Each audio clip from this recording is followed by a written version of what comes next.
help match your body's natural cooling with the post-cooling sauna effect in order to aid in falling asleep at night. And that is actually quite it with this newsletter. Actually quite condensed, especially when you think about those podcast episodes being like 2 hours or more from time to time. But still, I think very useful and definitely worth going through.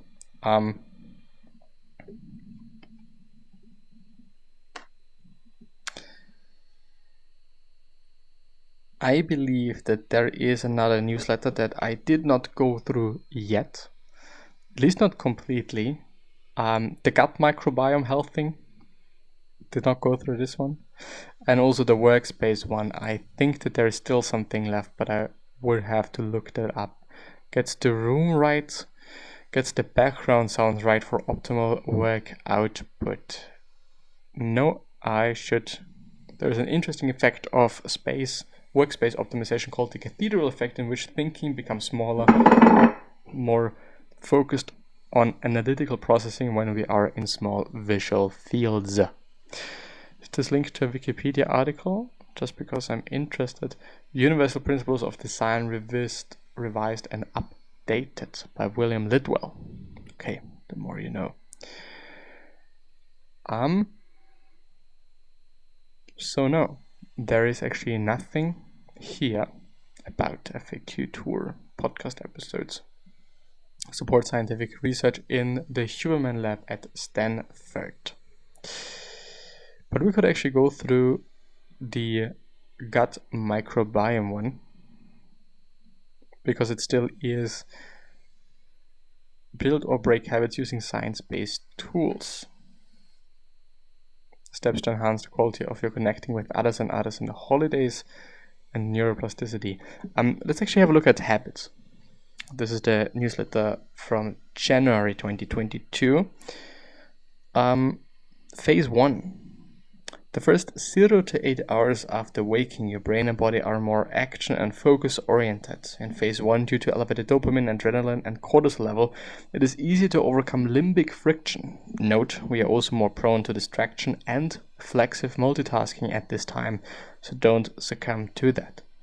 Set 1 to 4 habits for completing in phase 1. These should be the habits that require energy and focus, setting a window for completing or completion, which might be 45 minutes of focused reading, work, etc., rather than a precise start and stop time lends flexibility to your schedule, and so on. Then there is phase 2, which is 9 to 5 hours after waking. Leverage your natural higher serotonin levels and lower adrenaline and engage in habits that don't require you to overcome much limbic friction. Phase 3 and the last one, which is 16 to 24 hours after waking. This is when we rest our ability to overcome limbic friction by, so you guessed it, resting, and sleep should be there. Breaking habits. Program and test habit change in alternating blocks. What about breaking habits? This is simple, others not always easy. To break a habit, you need to bring conscious awareness to the fact that you participated in the habit you are trying to break. Then, when you realize you did, you need to engage in positive behavior immediately afterward.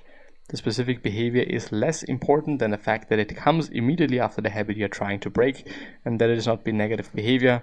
10 jumping jacks or push-ups are good to anywhere positive behaviors. Positive because they are good for us and not because we necessarily enjoy them. There are actually some really good resources out there when it comes to breaking habits. I think it was Atomic Habits by James Clear, which is also, certain chapters of the book are available online, actually on his website. Might not be in full capacity, but enough of it. And very often habits are tied to the places that we are in, and also times of the day, which we can see very well with smokers. People that smoke most often smoke in the same place or at the same spot and at the same time. It is a very is it called convenience? Well, it's not convenience. It's quite scheduled to, which is pretty interesting. And so changing up the space and changing up where you are might actually do the trick.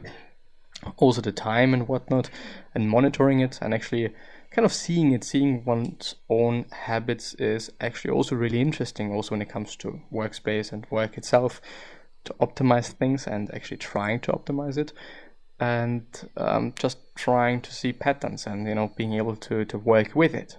Sometimes we might not be able to work against it and or just change it, but take it as it is and using it to our own advantage. When I know I'm very productive between this and this time, I probably should be doing more work in this period of time versus other periods of time, and so on and so forth. But yeah, with that being said, I'm gonna end the episode here. Wish you the best and see you